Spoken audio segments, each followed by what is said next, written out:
Allison Verhalen here with AV Writing Services, and today I am talking to you about how to get started with your content strategy. So you've probably heard this before, at least from me, if not from a whole bunch of other people, but it is absolutely necessary that you have a content strategy. And I see so many small business owners and solopreneurs making this mistake. They know they need to be blogging, but they're not sure what to blog about. Maybe they blog whenever they feel like it, whenever inspiration strikes, whenever they have time, and then things get busy, the blog falls by the wayside. They lose their rankings in Google because Google doesn't know what's going on with them anymore. Their readers don't know what's going on with them anymore. They don't know when to expect another blog post, and the content gets old, and newer, fresher content gets more rankings. So you gotta have not only the consistency, but you also need to know what your target audience wants you to blog about, right? So a lot of us get very wrapped up in our own heads. Maybe we see something new and exciting that we find new and exciting and we want to tell the world about it, and that's great. Does your audience care? Are they looking for that kind of information? And if they find that kind of information, are you writing it in a way that actually engages them so that you can get them all the way down to that call to action and lead them to the next stage in the buyer journey?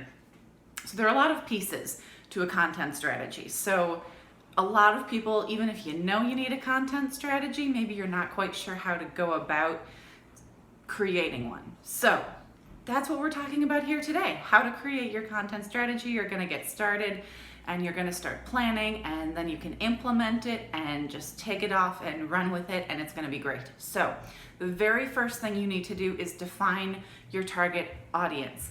I don't ever want to hear that you can do this for everyone or anyone could be a potential customer for you. That is not a marketing strategy.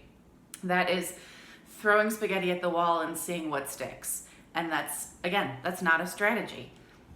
And you tend to lose a lot of people there because when you're not focused on who it is you're really serving and you're not focused on the problems you're solving for them, then you lose them because you're not speaking to their pain points. So sit down and really think about, really talk to your existing clients and customers and people you work with about what it is that you do and what is your unique selling proposition. What makes you unique from all the other people out there who sell the same stuff or do the same stuff that you do. So that's what you need to figure out. And again, what problem are you solving for your clients? It's not just about what you're selling, it's about why they need it. They have a specific pain point. There is a specific group of people out there that is looking for what you provide, and you just have to figure out who they are so that you can target them, so that you can attract them to your website, and again, engage them, lead them through the funnel. But first you gotta figure out who they are. So if you've been in business for a while, you can take a look at some of your existing customers. You can see who your favorite customers are, what they have in common. Yes, you can play favorites with your customers, but don't tell your other customers. So that's a great way to get started is, do they all have a specific, are they all men? Are they all women? Does it matter? Are they a mix of both? Are they pretty evenly distributed, or do you tend to have more of one gender or another? Do they tend to be of a certain income level or a certain job title if you're in a B2B industry?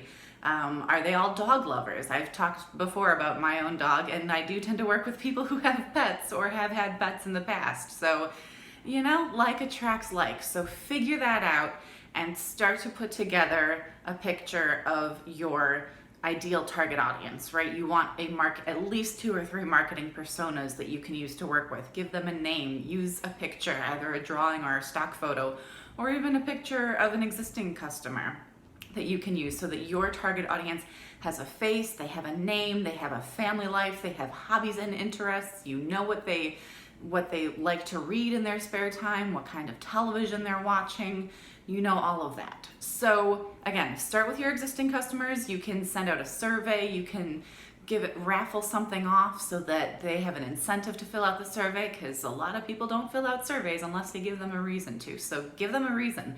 Tell them that if they fill out the survey, either they'll get something small and free, or maybe they'll be entered in a raffle to possibly win something. So again, think about what they want. make it worth their while to fill out the survey, and preferably the shorter the survey is the better, because people are only going to spend so much time to enter to have a chance to win at something.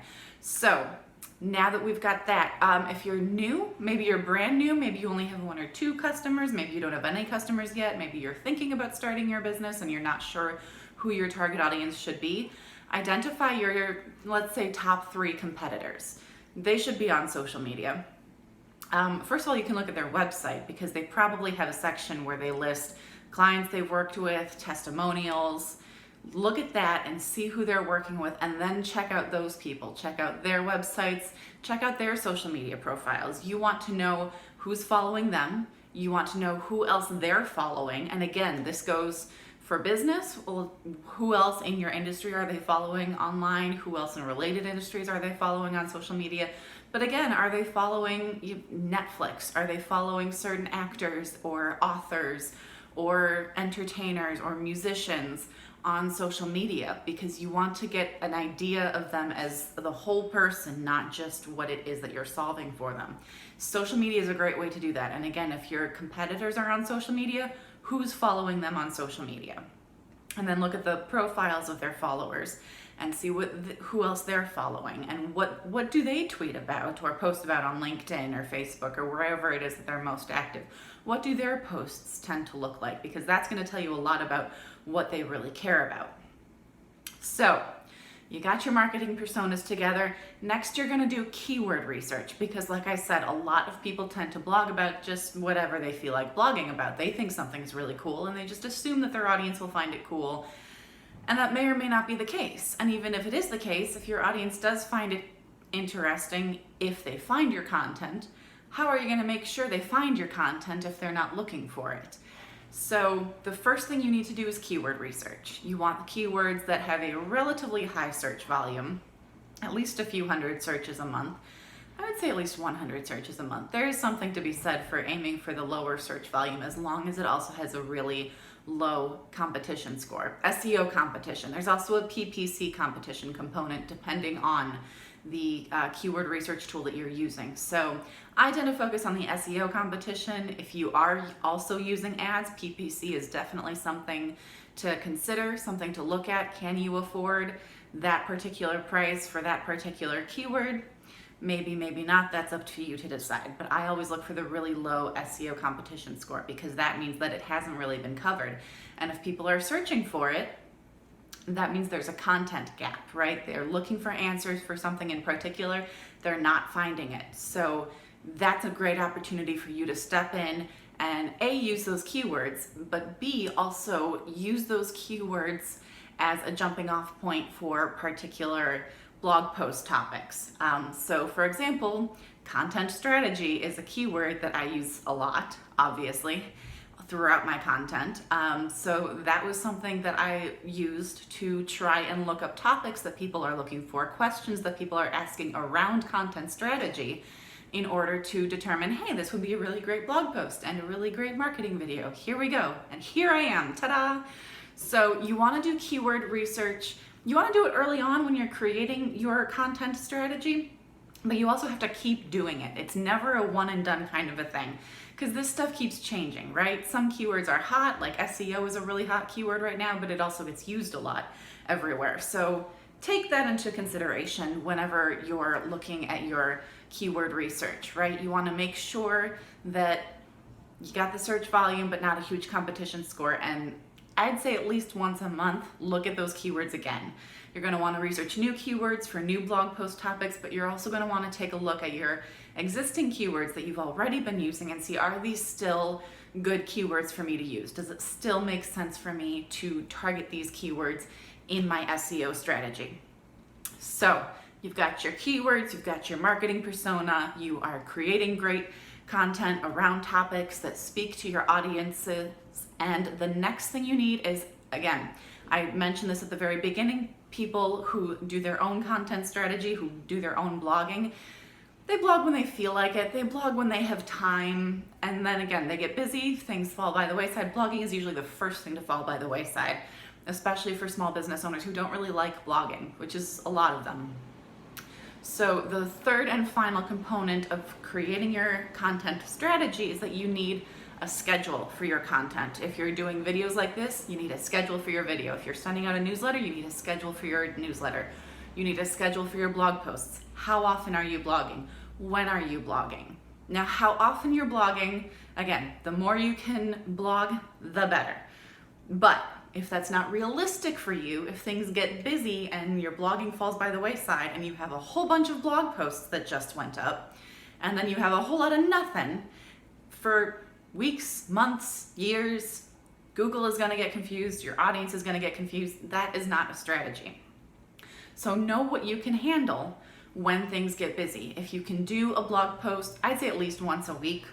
If you can do that, that's great. Once or twice a week, perfect. If you can only do once or twice a month, that's fine. Do it once or twice a month and stick to it. Have a schedule. Maybe you post on the 1st and the 16th of every month. That's great. Make sure that every single month you are publishing a new blog post on those days. I would not say exactly those days because days of the week do matter, and we're going to get into that right now, actually. The fact that when you publish your blog post makes a big deal, makes a big difference for your SEO and your visibility and your traffic, because people are looking for content at certain times of the day and certain days of the week. So again, you're going to want to play with this and see what works best for you, but the general rule is usually Tuesday through Thursday are the best days to publish a new blog post, and usually about mid-morning, like 10 a.m. to noon, mid to late morning really, is really the best time to publish a blog post. That's when people are up, they're at their office, they're at their desk, they've gotten the initial stuff out of the way, they've looked at their email and gotten their coffee, and now they're ready to start looking at some blog posts, so that's what's gonna happen. So, and again, you might wanna catch people on their lunch hour, whatever it might be. So keep in mind that, again, those are the general rules, but it might be a little bit different for your particular audience. In a B2B world, you're definitely going to want to post during the week because that's when people are going to be looking for that kind of information. During the weekends, they're probably off, they're not looking at their blog, they're not checking their email, they're out of the office, they're spending time with family, hopefully. So that's what you need to consider. So come up with a consistent strategy for publishing your blog posts. Don't just publish them whenever you feel like it. You need to have a schedule and you need to stick to it. And that's it. Those are the 3 things that you need to know to create and maintain a consistent content strategy. If you have any other questions about that, you can ask me. I am at avwritingservices.com. You can reach me directly by emailing me at avwritingservices.com. That's it. Have a great week and happy marketing.